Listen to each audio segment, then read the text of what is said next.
had a recent conversation and it got me thinking when you're at the heart of healing from binge eating, you're working with the voices inside. Like, what do you have to do with those voices inside? Do you have to talk with the inner kid and heal the inner child wounds?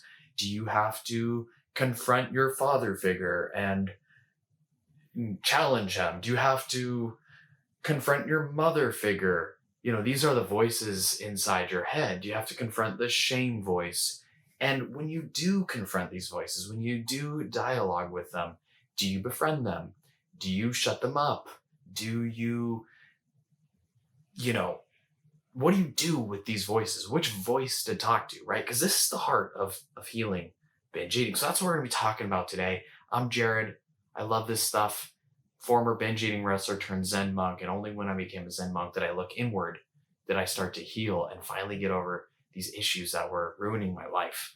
And, going inward, I believe, is the path to healing. And right now, if you've gone inward, if you've journaled, if you've identified your thought processes, if you can get out your thoughts on paper and you can hear them, and that's where we're kind of jumping into this conversation with. All right. So if you're just new to eating enlightenment, we journal, we look at psychologically, emotionally, mentally, what's going on with food. We get that all down on paper so we can see it. And we work through it, right? We work through it. We hear these voices, but when these voices come up, like, what do you actually do with them, right? After you can see them, after you're catching them and all that other stuff, what do you do with those voices? And the answer is there has to be a shift. There's got to be a shift. Now, this really interesting conversation that I referenced earlier, how this went was I was sort of asking, what does your inner child say? Like, in response to the shame voice. So this person had a shame voice, very loud, blah, blah, blah, blah, blah, blah, blah. That's the negative voice. And so we're looking for a shift, right? And this is why I bring up this video, because I was sort of, hey, let's check in with the inner child, right? Get your feet grounded. Let's recall a memory. Let's just imagine that you're in your inner child's shoes and what you'd like to say. And this person said, you know what? It feels better right now if I shift into my mom's voice. Not my inner kid. I don't want to challenge my father voice, who's very stern, who's dismissive. And for this person, their shift came from not challenging their dismissive parent. It didn't come from connecting to the inner kid.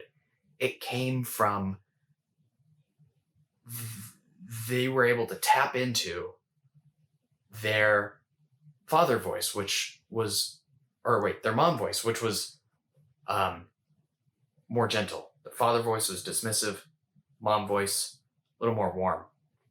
And that's what we're looking for here. Okay, so I want to be clear, there's no right way to exactly heal the inner child, right? But we're looking for a shift in the tone. So when you're identifying your thoughts, you're getting to that shame voice. And the shame voice is like, you just got to try harder. And then you'll be accepted and admired and respected. And then things will be good once you try harder. Then, or whatever that voice says. You're always failing. This won't work. Nothing works. That shame voice, right? That voice right there. And what we're looking for is the voice to somehow switch.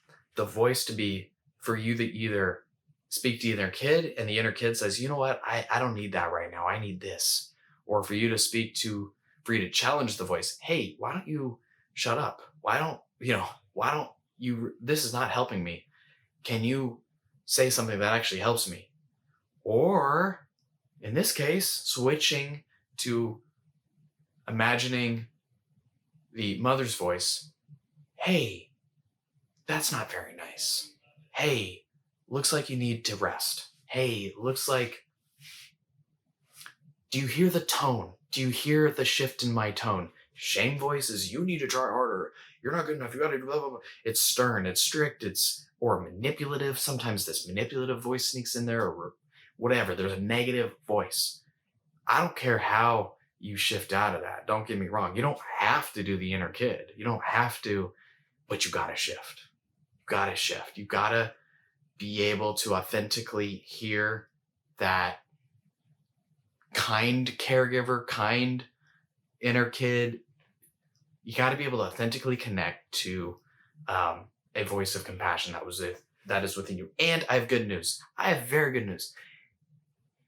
99.9% of people can do this. Okay, like, in Buddhism over there, we got this thing called original blessing.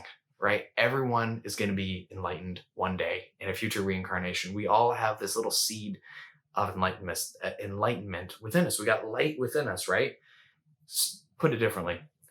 You have a birthright to have a normal relationship with food, and it's entirely possible. Okay, listen, being the Instagram model is not for everyone. That's just not in everyone's genetic blueprint. It's just not going to happen. But you have the ability to tap into a different voice and to come from that voice and to let that balanced, wiser, kinder, more open voice kind of help make you make decisions, right? And if you kind of work on letting this voice go through you, and you're also learning the different skills that are involved with healing from binge eating, catching cues, noticing hunger and feeding yourself to prevent yourself from getting too hungry at once. If you're doing these other things and you're really getting to the heart of healing from binge eating, this internal shift, you got it. Listen, you have this voice within you. I guarantee. If you're like, I don't mean to. What I want to say is, hey, if you're not in jail, if you're not a criminal, if you care for other people, if you have good relationships in your life, if you have someone who cares for you, if you care for other people, if you're like a decent person, not perfect, maybe you're even like, maybe you have low self-esteem, but if you're able to like be a friend to someone else, if you have the potential, right, to be nice, listen, that voice is in you somewhere. It might be buried. It might take a little bit of juggling to shift into that voice, a little bit of trial and error. Try your inner kid, try your parent. It might take a little bit of finagling. Might take a month for you to just challenge the negative voice first, right? I covered that in a different video. I'll link to it above. That's where you gotta reframe the negative. You gotta challenge the negative, because the negative is a mask that has limited perception. And if you can kind of fight back against that mask, then it can open doors for you to connect with the caregiver or the inner child, or to get that shift. So don't get me wrong, it can be tough, but it's definitely possible for 99% of people. 99.9. There's that seed in you that is there, and it's absolutely possible for you to tap into that voice and to gradually kind of, from that deep internal shift of shifting that internal voice and identifying more and more with the wise, open, curious voice, mindful voice, whatever you want to call it, that voice, and giving yourself plenty of time to practice these skills, you can do this. So hope that all makes sense. If you have questions, drop them in the comment. Feel free to shoot me an email as well. I know this stuff can be a taboo conversation. I don't want to mention it publicly, that's at jared@eatingenlightenment.com. Feel free to shoot me any questions you have.